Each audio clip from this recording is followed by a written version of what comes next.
Well, hey guys, what's going on? Been really busy lately. Very windy out today, but I have to share some somewhat sad news with you. So as you may have noticed from some of my more recent videos, I've been working for myself now, and I've been using that trailer I purchased earlier in the year, and I've been hauling it with my K5 Blazer, and it's been a lot of fun. That's a cool rig. You know, I really love getting on the road and, you know, just getting on the highway and shifting that thing through the gears with like a load in the back, and it's, you know, it's been pretty cool. So I've been doing some small, like, moving jobs. I've been doing a lot of scrapping, as you've seen. A little bit of sort of like contractor work, but more like just yard cleanup or maybe a bit of roofing repair or demolition work to, you know, rip up your drywall or stuff like that. I'm not putting in anyone's, you know, $40,000 kitchen or anything like that. And even a bit of yard maintenance and stuff like that I've been doing. And I was doing pretty good. I was doing all right. And I took this job that I had to drive into Toronto for, it was 2 days. And on the first day, well, the engine blew. Yeah.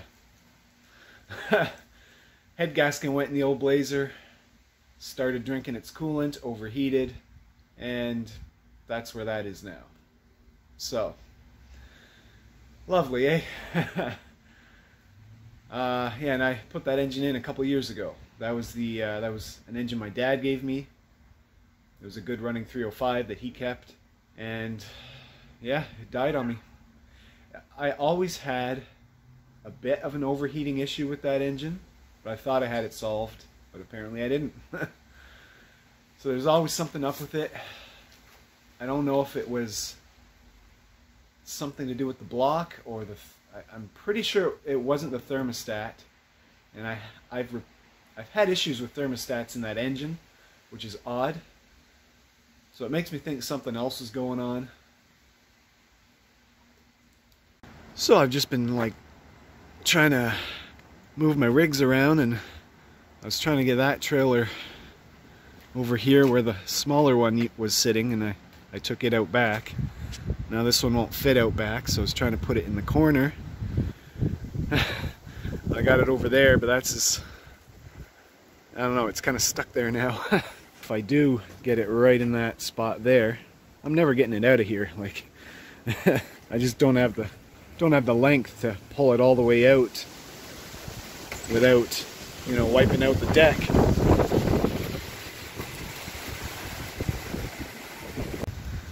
So as you can see, she's still full.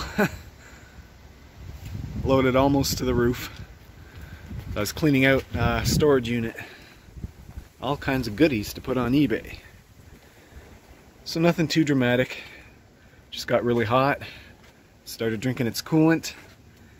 And then that night it was running pretty crummy, and it was steaming out the driver's side exhaust.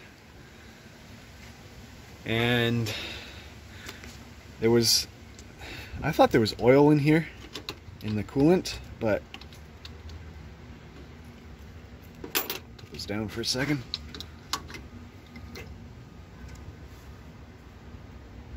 During the day, it looks fine, but if you look at it at night with a flashlight, you can see brown in there.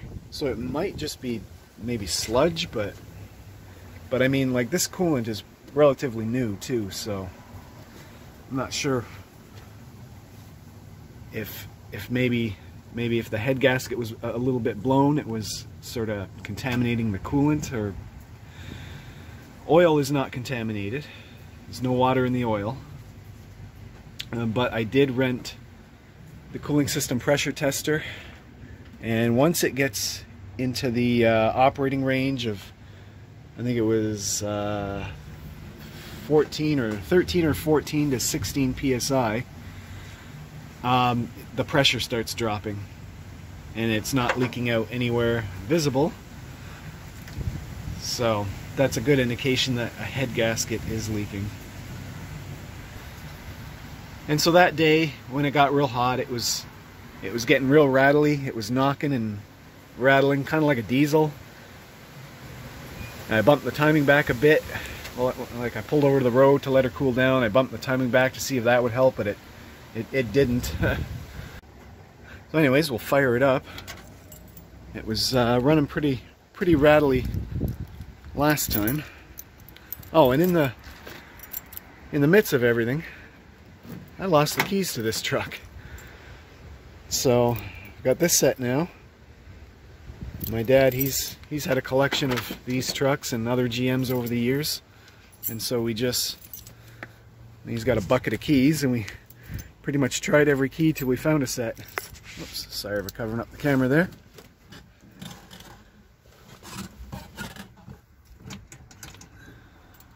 Oh, let's see, it still runs. I found, which I find a little odd, but if that temp gauge gets to the halfway mark and you shut the key off and you walk out and you know, you got the hood open, you can hear the coolant boiling in the engine. And that seemed odd to me. But I mean, you can let it sit here and idle and it's not gonna overheat, so there we go. So I mean, it's not a stuck thermostat. Whew, doesn't sound too bad.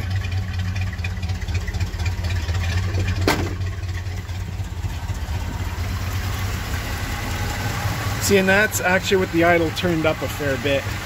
Because when I brought it home that night, it wouldn't barely idle.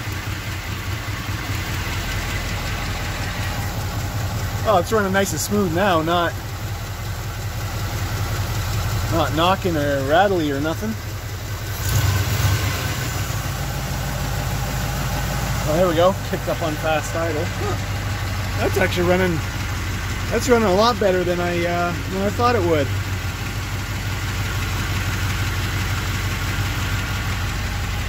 Right on.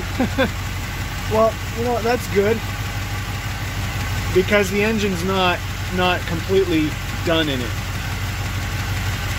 So my plan is to pull it out, go through it, and then between this engine and the original engine I pulled out, I will make one good engine.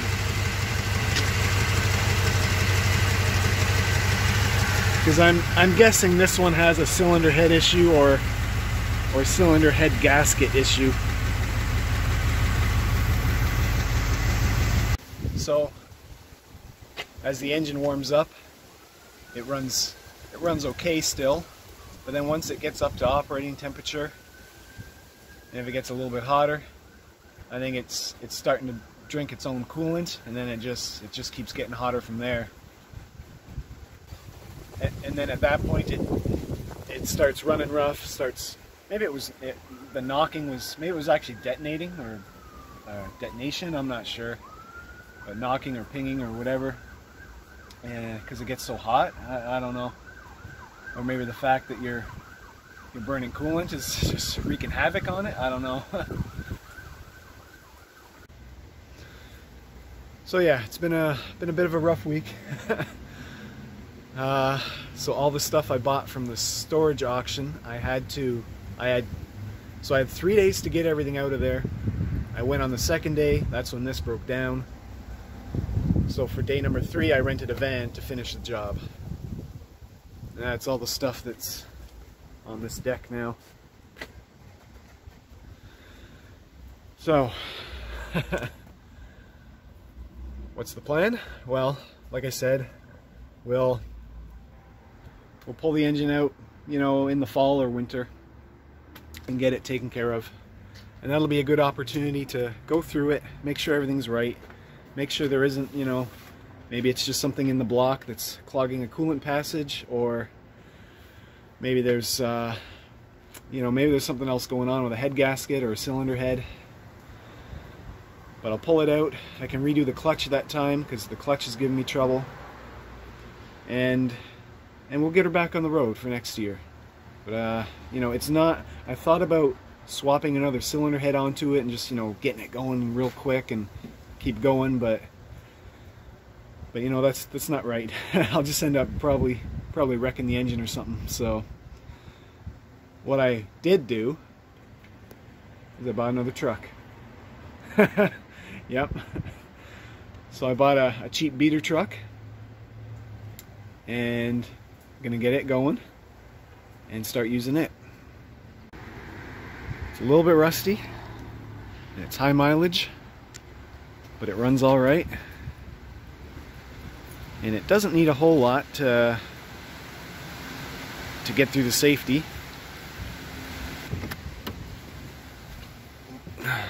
So it's pretty nice.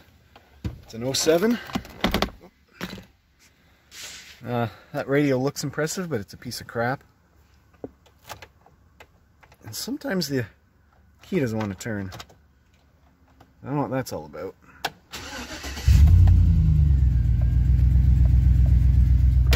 But only a couple little issues.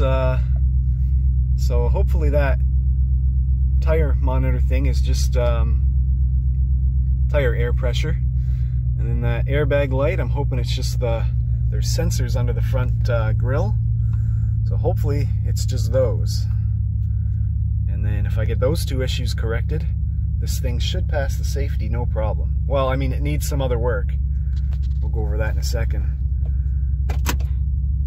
Just gonna back it up a bit.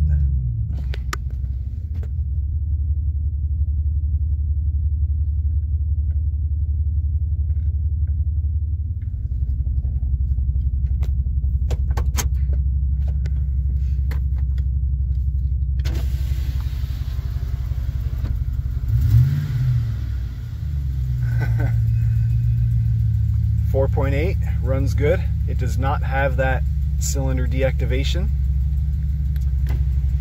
so the engine is still good. I don't know why it won't show me the mileage, but it's 300 and something thousand kilometers. Will it come on with the key? Oh no. That's interesting. I'm not sure why, but anyways, we will look at this truck in more detail in another video. But I'll just give you a quick rundown of what she looks like.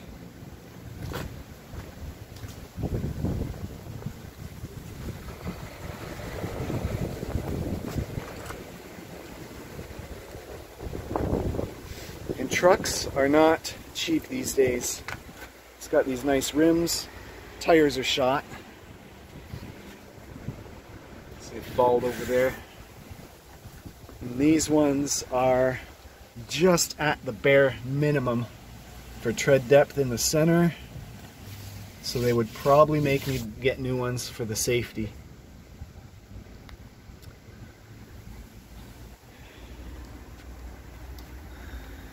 But yeah, most trucks in this condition seem to go for around 10 grand here, and I picked this up for less than half that, so I am very pleased. I feel I got a pretty good deal.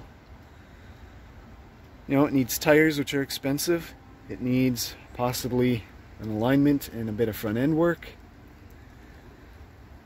It needs brakes, and it needs the sensors fixed. So, you know, overall that's not too bad. And then it just needs a really good cleaning. It's not even that dirty, but it's got some dog hair and stuff all over the place and in the back. And then it needs that radio fixed, or another one. Probably just try and get that one fixed for now. Eventually put a nice Android Auto unit in it. So you can probably see why I'm trying to play musical cars, make a little more room back there, and you know, I got to get working on this one. So that's where I'm at, and get this thing on the road. Oh, I got to get a hitch for it as well. Of course, it doesn't have a hitch, but no big deal, no big deal. Yeah, so I will show you this vehicle in more detail as I work on it. Stay tuned for that. Hopefully it will not be an ongoing series, because I kind of want it on the road rather quickly. You know, it's not ideal. I was really really loving running through the gears in that old Blazer, but oh well. This is not a bad consolation prize, we'll say. And so the plan will most likely be to make this my daily driver and my work truck. Eventually the Blazer can come back and be my backup truck. And probably, oh, it needs an exhaust as well.